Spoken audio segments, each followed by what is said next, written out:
You are here for me.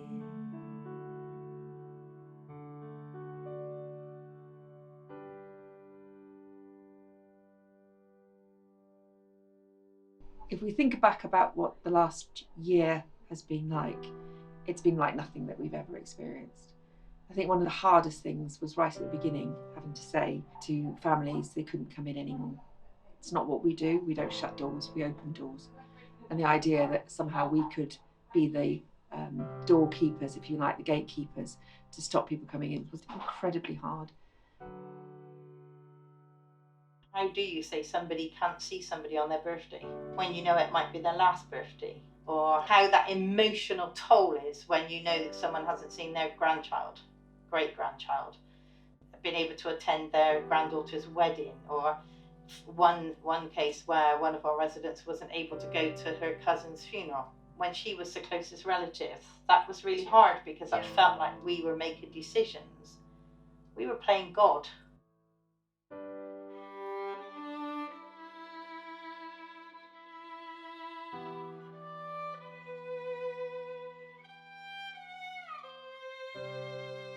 They couldn't see their loved ones and we could. And they couldn't hold their loved one's hand, but we could. But then we couldn't hold our loved one's hands. Yeah. Our residents were being loved and comforted and still tucked into bed at night. Yeah. And, you know, still got somebody there when they woke up and needed someone, whereas their family members, wives and, you know, children at home weren't getting that. They were alone. I think they did say things like, will we ever see them again? Yeah. Will I share another birthday with my mum or, you know, my dad?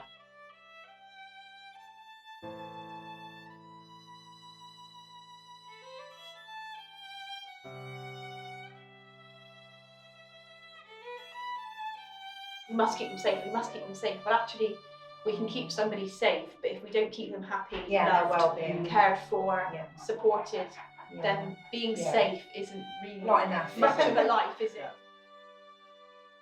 You know, balancing the risk with people's well-being and people's human rights was always the challenge. I think what's been really the most amazing thing is how staff who are working, sometimes coming into a situation where they knew that there was COVID, they knew there were outbreaks, but still coming into work. Probably with families at home, telling them, don't go into work, don't do it, but still coming in anyway. And I think that's hugely courageous of people.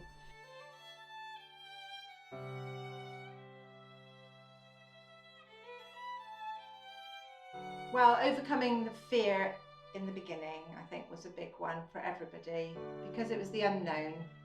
We didn't know really what was happening, what was going on, what the future was going to hold. It was very frightening.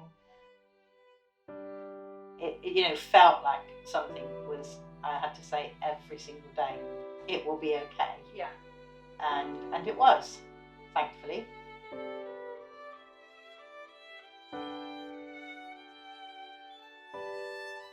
We're not set apart, you know, we're part of the community. We have to continue to be part of that community. I think what the pandemic has done has perhaps put a spotlight on care homes in a negative way. How can we rescue that and turn it around so it's much more positive?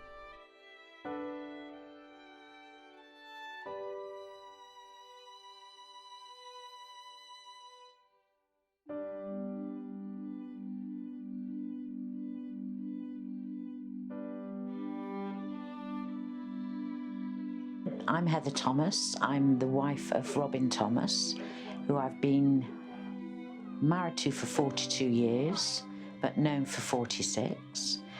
And he has a condition called Huntington's disease, which is a neurological problem. Robin moved into Deerhurst on the 20th of July 2020. It was good because he'd been coming to daycare prior to COVID, so he knew everybody. But it was still a great wrench for both of us.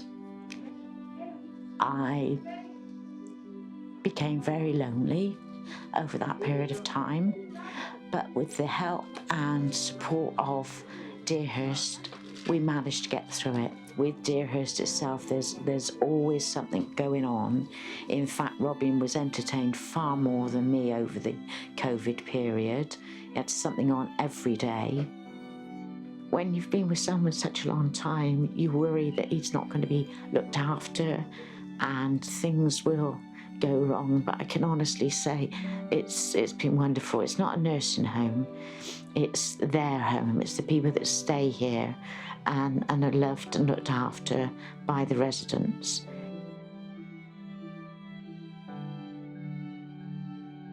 We've been celebrating a really important birthday for Edna, who was 105 today, so it's been absolutely wonderful to see that bit of life coming back into Deerhurst and having family members being able to celebrate. Just thank you everyone for coming. It's marvellous. I've had a marvellous day. A marvellous morning out in the sunshine. It was lovely. I've enjoyed today all together. Very nice. Good. Thank you very, very much. Happy birthday, Edna. Thank you. I think at first they were probably having to put their trust in us to keep, residents safe, keep them occupied and keep them fully aware that their family hadn't, forgotten them. They hadn't not come and visited because that was their choice. It was out of their hands that family couldn't come and visit. But then as we got on to Zoom calls and video calls, things like this, they were able to perhaps to realise that their family hadn't abandoned them, that they were actually still in touch, but in a different way.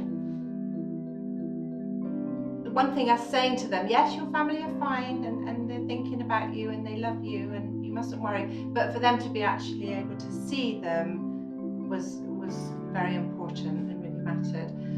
I think probably the one that would stick in a lot of people's mind was a lady called Flo, who sadly is no longer with us now, but hers was the first birthday that we'd celebrated in lockdown, and again, being that grand old age of 102, 103, it was a huge occasion that we wanted her family to be able to at least be involved somewhat, because when you get to that age, you don't know how many more birthdays you're going to have, and Flo knew nothing about it, that we were going to take her out onto the balcony and her family were stood in their bubbles in the car park so that she could see them from the balcony. And her face when she went out on the balcony, she was a little bit hard of seeing at times, so when the sun was in her eyes she was saying, what is it down there? And I said, just take your time and look. And then they all started cheering and she said, is that my family? And I said, yeah, that's your family. And it was like she was the queen, stood up on this balcony giving this royal wave to all of her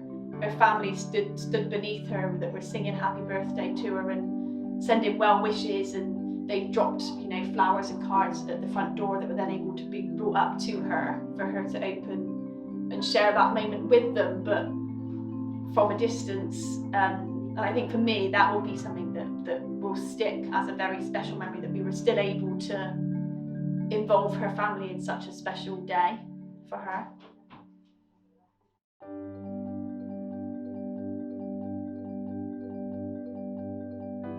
Daily communication was what kept the families really, really in touch and grateful. So I could just say, it's okay, we're doing okay, we've not got any COVID in the home, it's okay, we're fine, don't worry about us, we're okay. Because it felt like we were locked in. When we used to send out those videos, the families I would get like maybe 20 texts back saying, oh gosh, you've made me cry again, or oh my, that was beautiful. Eileen, every single week her daughter or son or grandchildren would drop something up for her, wouldn't they? Whether it's her cream chocolate eclairs with a bunch of flowers and little cards saying, to our dear mum, we all miss you so much, but we want you to be safe, and you staying where you are is the right thing, and we all miss you and love you, and as soon as we're allowed to hug and kiss you, we'll be first at the door, we'll be knocking on the door. We've got a lady, Ravorni, that still even now, from I think last April, has kept in touch with her pen pal, and they write sort of every few weeks to each other. They've talked about lockdown. She was a teacher in a local school, so she'd been sent home from work and had this extended period at home, and I remember remember she wrote to Vaughan saying that she'd had a new grandchild and she wasn't able to meet him, and the first time she met him was through a window and he was held up to the window. And I remember Vaughan's reaction to that was, she was feeling empathy for somebody else, somebody she didn't know. And back in the summer we started the garden visits, and that was a massive day when we first had the first garden visits. It was absolutely, everyone was just ecstatic, weren't they? Cheering and champagne, families and residents. Just, it's such a special time.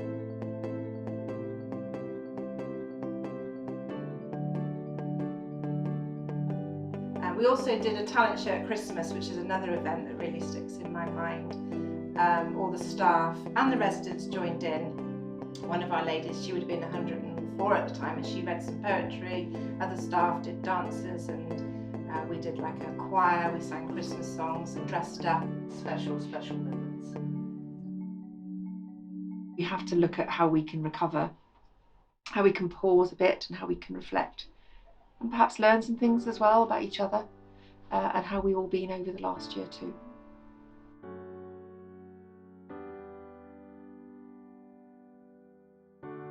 We've had to basically become a sort of foster family.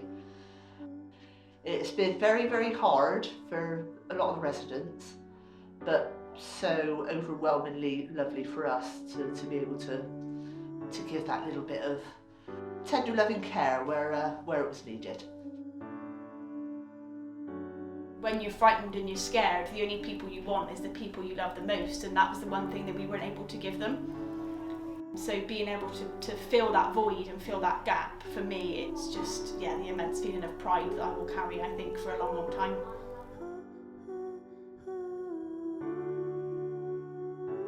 Tell me stories, tell me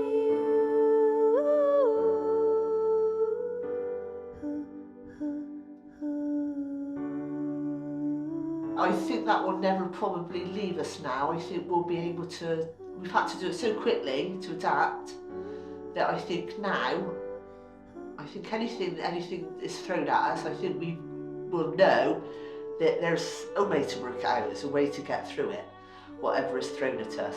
Because as long as the residents are happy, and we're happy making the residents feel safe and wanted and entertained, I think it's all one happy family.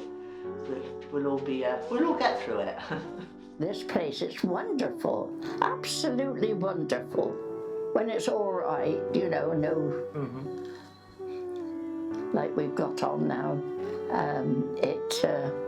it is a lovely place to live. Yes, I wouldn't want to be anywhere else. No.